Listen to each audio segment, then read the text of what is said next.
Hola a todas y todos, bienvenidas y bienvenidos a esta sesión asincrónica en la cual hablaremos de la revisión metodológica y también del análisis de resultados del laboratorio de aprendizaje social, de aprendizaje 13, el cual lleva por título el priming implícito racial. Desde lo conceptual hemos visto qué es ese priming implícito racial en nuestra sesión de recolección de datos, lo vimos muy a grosso modo. Y sé que lo vieron a profundidad, con más detalle en clase con el profesor Camilo Arias. Por tal motivo, sé que es un tema que ya está cubierto. Por tal razón, este video no tendrá ese aspecto conceptual teórico de lo que es el priming implícito racial. Sé que pues ya tienen conocimiento de él. Nos dedicaremos entonces en estos cortos minutos. Planeo que el video no sea más largo que 15 minutos. En realidad quiero que sea corto para que ustedes tengan el tiempo de revisarlo, sobre todo teniendo en cuenta que el parcial que tienen de aprendizaje 3 en el cual salen preguntas de laboratorio es muy pronto. Entonces, como les comento, hablaremos de esa revisión metodológica y aquí entraremos a ver aspectos procedimentales de la secuencia en la cual pues nosotros presentamos cada uno de los estímulos, de lo que hicimos nosotros y evidentemente de lo que se hizo en el artículo base, que pues es la tarea que ustedes tenían de leer ese artículo de Payne, y estableceremos similitudes desde lo metodológico y también diferencias. Quizás las diferencias, y de una vez se los adelanto, no son en cuanto al experimento como tal, en cuanto a la metodología, no cambiamos como tal la metodología y el procedimiento propiamente dicho, pero sí hay una diferencia importante y es la diferencia de la caracterización de la muestra de los participantes. Somos muestras diferentes. La muestra que utilizó Payne en el 2001, en una época completamente diferente, en un país diferente, ¿cierto? Versus Colombia en el 2025, 30 años después, teniendo en cuenta que somos una cultura latinoamericana en la cual pues gran parte de nuestra población es de tez negra, ¿de acuerdo? En ese sentido, pues hay diferencias metodológicas, no de la metodología, repito, en cuanto al experimento, pero sí en cuanto a la caracterización de los participantes. Y eso influye en los resultados. Por ende, también analizaremos los mismos. Estos resultados se analizarán bajo, pues, estadística inferencial, que lo que nos permite es, valga la redundancia, inferir efectos. En este caso, si existe o no ese sesgo implícito racial, ese estereotipo hacia el contenido racial, el aspecto racial. Entonces recordemos muy rápidamente que Keith Payne sobre el 2001 publica este artículo en el cual habla de los prejuicios, de la percepción y de los roles tanto de los procesos automáticos como controlados en la percepción errónea de un arma. Entonces, él lo que hace en el 2001, en realidad lo hace años antes, coge sobre los años 90 a cierta muestra representativa de los Estados Unidos y lo que hace es pedirles a ellos que hagan una tarea específica. Esa tarea es que identifiquen en un computador, tal cual como lo hicimos nosotros en el laboratorio, que identifiquen un arma o un objeto. ¿De acuerdo? Pero antes de eso se les presentó un estímulo con contenido cultural, ¿sí? De pronto no con contenido emocional propiamente dicho, pero sí un estímulo que tiene un componente cultural y contextual bastante arraigado, sobre todo para esa época en el país americano, en el país estadounidense, que es pues la diferencia entre una persona de tez blanca versus una persona de tez negra. Ese es el priming, ¿de acuerdo? Se llama priming porque va primero, va antes, justamente antes del estímulo objetivo, del target, que es la identificación del objeto de si es un arma o una herramienta. Eso fue lo que hizo Payne, que encontró. Encontró muy a grosso modo que las personas de Estados Unidos tendían a equivocarse cuando veían una persona de tez negra y no solo a equivocarse, sino que tendían a decir que y a asociar que esa persona de tez negra estaba asociada con un arma, así hayan visto una herramienta. Es decir, que se puede concluir y él concluye que hay un prejuicio cultural hacia lo implícito, hacia el componente implícito racial, ¿de acuerdo? En cuanto a la discriminación racial y demás. Un prejuicio y evidentemente un estereotipo de que se creería entonces para esa muestra de que una persona de tez negra seguramente estaría un poco más cerca hacia un arma que hacia una herramienta, ¿de acuerdo? Estaría más cerca a delinquir que a trabajar. En ese sentido, pues nosotros hacemos una réplica de ese experimento en el cual el diseño del mismo es exactamente igual. El procedimiento es el mismo. Tanto Payne como yo, como investigador, utilizamos 192 ensayos con una secuencia determinada. Lo primero que se les presentó fue un rostro, ¿sí? De una persona blanca o una persona negra. Inmediatamente después, un objeto, un arma o una herramienta. Y después de eso se les preguntaba qué habían visto, si un arma o una herramienta, y yo les pedí que lo hicieran lo más rápido posible. De hecho, recuerdo que les dije como que estábamos midiendo la velocidad de procesamiento, la velocidad de reacción.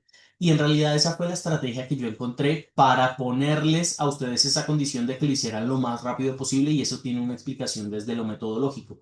Y es que si yo no les pongo esta condición de que respondan lo más rápido posible y les doy que usted, dejo que ustedes se tomen todo el tiempo que quieran, pues su cerebro y sus procesos cognitivos van a reactivar lo que vieron previamente. Y en ese sentido, pues se equivocarán menos, es cierto, pero por otro lado no podremos acceder al experimento propiamente dicho del priming. No podremos ver si es que este rostro, ¿sí? Si es que este estímulo, perdón, cultural puede afectar la decisión, ¿sí? De lo que ustedes percibieron inmediatamente después. Por tal razón, pues les pedí que respondieran lo más rápido posible. Payne hizo exactamente lo mismo en el 2001, o bueno, en los 90. En ese sentido, tenemos varias variables. La primera de ellas es el prime racial o el priming racial, el estímulo de la cara del hombre blanco o del hombre negro, ¿de acuerdo? Inmediatamente después, pues el tipo de objeto era un arma o una herramienta, un arma como una pistola o un revólver, una herramienta como un cincel, un destornillador, por ejemplo. Mm, Medimos la tasa de respuesta, si era correcta o incorrecta. Nos enfocaremos en este caso sobre la tasa de errores y evidentemente les mencioné el tiempo de reacción, pero para poder determinar que ustedes lo hicieran lo más rápido y que no entraran a procesos controlados en cuanto a la decisión de la identificación del objeto. ¿De acuerdo? Entonces, en ese sentido, la metodología se basa en que el diseño de la misma tiene todas las combinaciones. ¿Cómo así? Que ustedes podían ver una persona blanca y después un arma, o una persona blanca y después una herramienta. Lo mismo pasaba al contrario, podían ver una persona negra con un arma, una persona negra con una herramienta. Se combinaban o existían todas las combinaciones posibles. La secuencia ya la vimos, pero en cuanto a los tiempos, el prime, la cara de la persona ya sea blanca o negra, duraba 200 milisegundos, eso es bastante rápido, es un quinto de segundo. El target, que es el objeto, el arma o la herramienta, el arma o la herramienta, también de 200 milisegundos. E inmediatamente después apareció una máscara visual hasta que ustedes respondieran. Seguramente se acordarán, apareció una imagen como esta y les preguntaba ahí en rojo como, ¿qué acabaron de ver? ¿Una herramienta o un arma? Y ustedes deben contestar la letra Q para el arma, la letra P para la herramienta y así sucesivamente 192 veces. Eso está claro y seguramente se acordarán. La medida principal, lo que queríamos medir, o lo que quise medir en realidad, lo que quiso medir Payne en realidad, es la tasa de errores, la tasa de imprecisión en identificar el objeto, no en identificar el primado, no en identificar el estímulo cultural, ¿sí? Sino el objeto. Pero ¿qué pasa? Existía un estímulo distractor, no en función de la intensidad emocional, ¿sí? Pero sí en función de factores contextuales y factores culturales. ¿De acuerdo? Entonces, ese era como tal la metodología. Quiero ponerlos en la siguiente situación y es que, ¿qué pasaría? Y ojo con esto porque seguramente algo del examen, de algo de lo del examen, pues tratará de lo que hablemos próximamente. ¿Qué pasaría si aumentáramos el tiempo tanto del prime, ¿sí? O del target? Pues evidentemente habría más tiempo para ese procesamiento cognitivo consciente, ¿cierto? Y pues como les digo, ustedes cometerán menos errores, eso es cierto, pero entonces perdería un poco el sentido del experimento propiamente dicho porque no estaremos midiendo en realidad ese priming implícito, sino ya sería un proceso consciente. Y si es consciente, ustedes saben que nosotros tomamos decisiones en función del ambiente, ¿sí? Nuestra capacidad ejecutiva de toma de decisiones obedece siempre a la identificación y a la discriminación del contexto. Pero si lo hacemos de manera automática y de manera consciente, si limitamos este tiempo, que fue de 200 milisegundos tanto para el prime como para el target, pues nos aseguraremos que ustedes están contestando en función a algo completamente automático. ¿Mm? Por otro lado, ¿qué pasaría si quitáramos esa máscara visual? Pues esa imagen, la última imagen que vieron, que era el objeto, ¿sí? Tanto el arma como la herramienta, pues permanecería más tiempo en su cerebro y en ese sentido, pues esos 200 milisegundos no hubieran sido 200, sino hubiera sido más de 200, porque hagan de cuenta que, claro, se presenta la imagen, puede ser una herramienta, por ejemplo, y después una imagen blanca donde se les pregunta qué vieron, un arma o una herramienta, pero la imagen previa fue la herramienta, ¿sí? O fue el objeto propiamente dicho. Entonces esos 200 milisegundos en realidad serían un poco engañosos, porque en el cerebro se queda un poco más de tiempo esta imagen y obviamente eso afectará los resultados y favorecería un pensamiento un poco más controlado. Vuelvo y digo, se equivocarían menos, pero no accederíamos al objetivo principal, que es poder ver si hay un sesgo implícito racial. ¿Mm? Por último, ¿qué pasaría si no hubiera esa exigencia de velocidad de reacción? Creo que lo mencioné previamente, pero pues en últimas reduciríamos la presión, ustedes no hubiesen sentido esa presión de tener que contestar lo más rápido posible y obviamente disminuiríamos la activación automática de estereotipos, ya se volvería más controlado y cuando controlamos nuestras decisiones, pues actuamos en función de la discriminación del contexto. ¿Mm? Entonces, en ese sentido, tampoco nos hubiera funcionado para el objetivo como tal de nuestro experimento o del experimento de Penn. El análisis entonces se basó en un software que se llama Jamovi, es muy parecido al software SPSS, que espero que lo conozcan, es un software muy sencillo en cuanto al análisis estadístico y que se encarga de, valga la redundancia, de analizar datos muy sencillos como una ANOVA, como un análisis de varianza, en este caso de dos factores. Habían dos factores, el primero, la cara de las personas, el priming racial, y el segundo, el tipo de objeto, sobre una variable dependiente, sobre la identificación o sobre la tasa, perdón, de errores. ¿Qué tanto se equivocaban cuando en función de la cara que veían, si era una cara negra o una cara blanca, y qué tanto se equivocaban si veían un arma o una herramienta? ¿Mm? O también qué tanto se equivocaban en la interacción de estos dos, que en realidad es lo que encontró Payne, que no solo encontró que se equivocaban más cuando veían la cara de una persona negra, sino que cuando veían una persona negra tendían a responder casi siempre que estaba asociada a un arma. Así lo que hayan visto era una herramienta, ¿de acuerdo? Entonces, ese fue el análisis que hicimos. ¿Qué encontramos nosotros? Lo que encontramos en el artículo científico lo dejo para ustedes porque esa era su tarea. ¿Qué encontramos nosotros? Encontramos, acá lo vamos a ver un poco más grande, que cada uno de los factores son dos factores y la interacción entre estos dos, vemos los valores P que nos dan la significancia y la interpretación de la misma. El único valor que nos da significancia es el primero, el prime racial en ustedes como participantes. ¿Qué quiere decir? Tenemos un valor P de 0,01, 0,016, es bastante significativo o es significativo en realidad. ¿Qué quiere decir? Que ustedes sí tendían a afectar su tasa de aciertos cuando ve, o sea, en función de la cara, si era una cara de una persona blanca o una cara de una persona negra, ¿sí? Esto no pasó con el tipo de objeto. ¿Mm? Fíjense que es casi significativo, pero no lo es en su totalidad. En ese sentido, pues no podemos determinar que ustedes se equivocaron más si era un arma o una herramienta, pero sí si era una persona blanca o una persona negra. Vamos a saber ahorita con una gráfica que les voy a mostrar de medias marginales si el efecto es hacia las personas blancas o hacia las personas negras, pero por lo menos sabemos que hay una diferencia significativa. Acá hay algo muy importante y es que no hay significancia en la interacción entre el primado racial, ¿sí? Entre las caras y los objetos.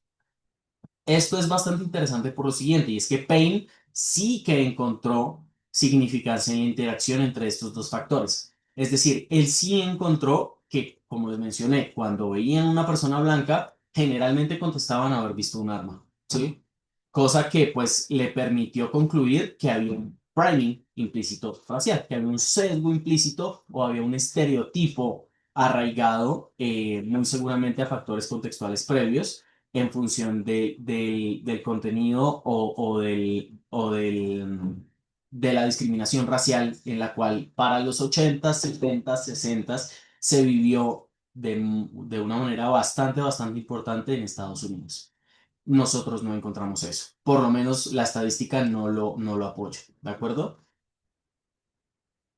Veamos esta gráfica y esta tabla de las medias marginales del error. La vamos a hacer solamente en función del factor que nos dio significativo, en función del prime racial. ¿Qué es una gráfica de medias marginales? Es una gráfica en la cual nos permite ver hacia dónde va ese efecto. Ya sabemos que el efecto es significativo. Ya sabemos que ustedes se equivocaron cuando vieron una cara blanca o negra, pero no sabemos si se equivocaron más cuando la cara era blanca o cuando la cara era negra. Entonces, fíjense que en la gráfica tenemos un eje Y, que es la tasa de errores. Entre más arriba esté, significa que hubo más errores. Y en el eje X, pues tenemos nuestras variables independientes, ¿sí? Dentro de este mismo factor del primado racial. Si era una persona blanca, ahora era una persona negra, ¿sí? Y la tasa de error o el error es la variable dependiente. Depende de lo que vimos, si era una persona blanca o una negra. ¿Qué encontramos? Fíjense que acá desde lo descriptivo y desde lo visual podemos ver que se equivocaron más cuando vieron una persona blanca. ¿M? Y lo avala evidentemente esta gráfica. Acá vemos, esto es lo mismo que está acá. El rostro blanco, cuando vieron un rostro blanco, el error medio era de 0,044.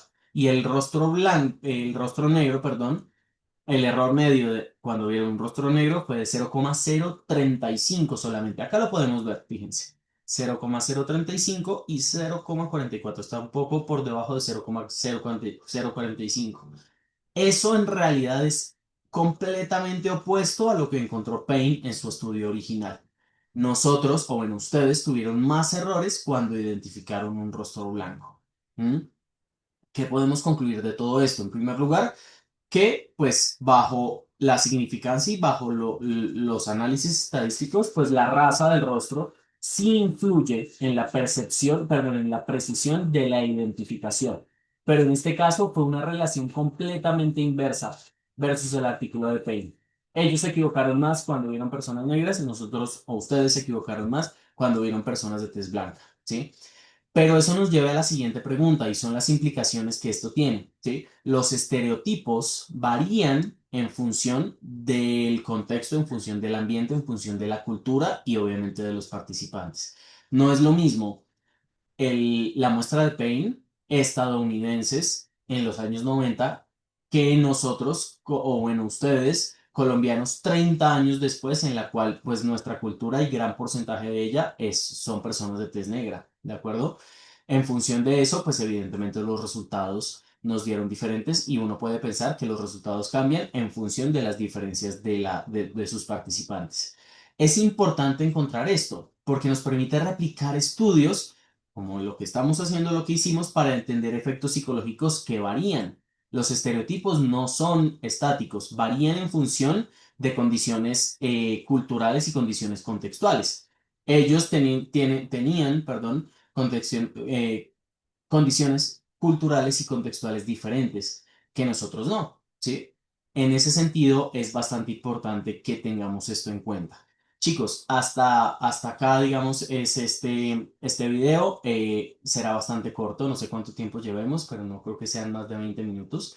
En ese sentido, pues lo que ustedes deben hacer es tenerlo muy en cuenta para las preguntas de su laboratorio, del examen y pues evidentemente para que aprendamos que existe este concepto de priming implícito racial que a nosotros no nos dio significativo por la condición de la variable que utilizamos. Capaz si utilizamos otra variable que para nuestra cultura sí implique un estereotipo arraigado, pues los resultados nos hubieran dado diferentes. ¿Qué tocaría hacer? Pues hacer un estudio con unas variables distintas. Entonces, bueno, espero que el laboratorio haya sido provechoso para ustedes. Recuerden que me pueden, siempre que tengan dudas, comentarios, quejas, aportes, escribir a mi correo electrónico. Me encuentran siempre en el laboratorio de psicología experimental, la puerta A. Y eso sería todo, todo. Que tengan una feliz mañana, tarde o noche. Hasta luego, que estén bien.